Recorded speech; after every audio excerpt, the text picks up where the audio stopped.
تبارك الذي بيده الملك وهو على كل شيء قدير الذي خلق الموت والحياة ليبلوكم أيكم أحسن عملا وهو العزيز الغفور الذي خلق 7 سماوات طباقا ما ترى في خلق الرحمن من تفاوت فارجع البصر هل ترى من فطور ثم ارجع البصر كرتين ينقلب إليك البصر خاسئا وهو حسير ولقد زينا السماء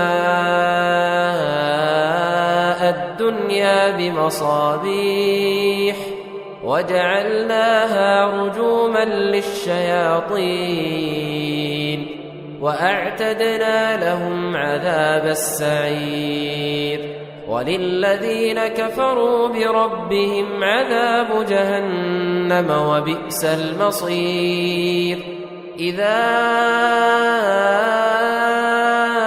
ألقوا فيها سمعوا لها شهيقا وهي تفور تكاد تميز من الغيظ كلما ألقي فيها فوج سألهم خزنتها ألم يأتكم نذير قالوا بلى قد جاءنا نذير فكذبنا وقلنا ما نزل الله من شيء إن أنتم إلا في ضلال كبير وقالوا لو كنا نسمع أو نعقل ما كنا في أصحاب السعير فاعترفوا بذنبهم فسحقا لأصحاب السعير إن الذين يخشون ربهم بالغيب لهم مغفرة وأجر كبير وأسروا قولكم أو اجهروا به إنه عليم بذات الصدور ألا يعلم من خلق وهو اللطيف الخبير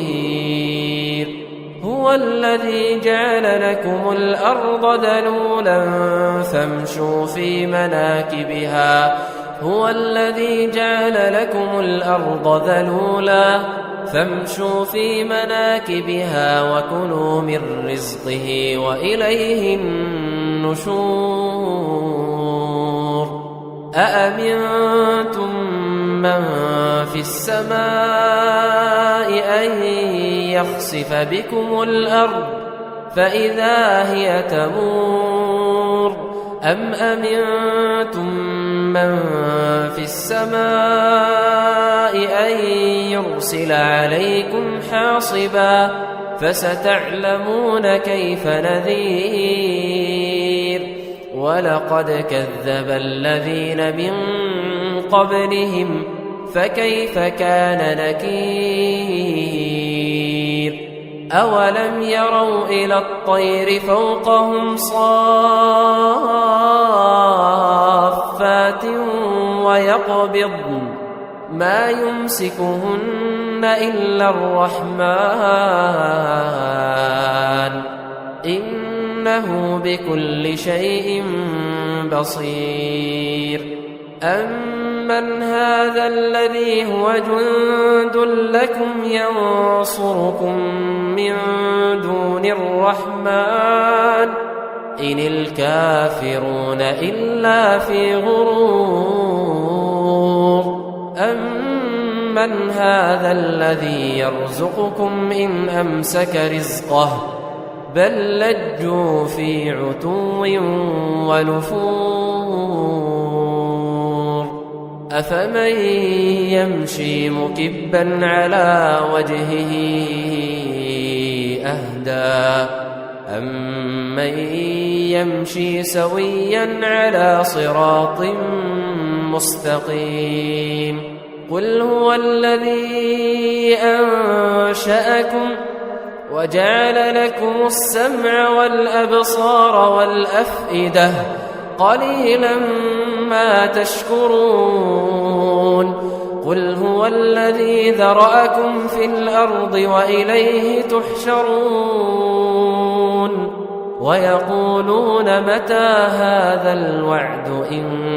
كنتم صادقين قل إنما العلم عند الله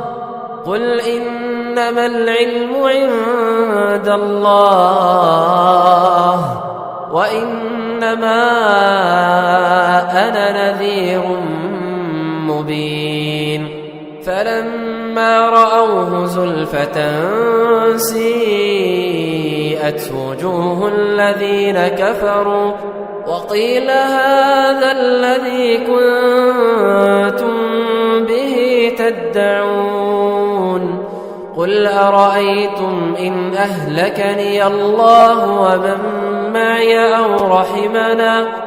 أو رحمنا فمن يجير الكافرين من عذاب أليم قل هو الرحمن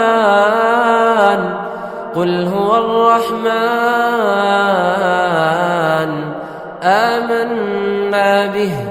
وعليه توكلنا فستعلمون من هو في ضلال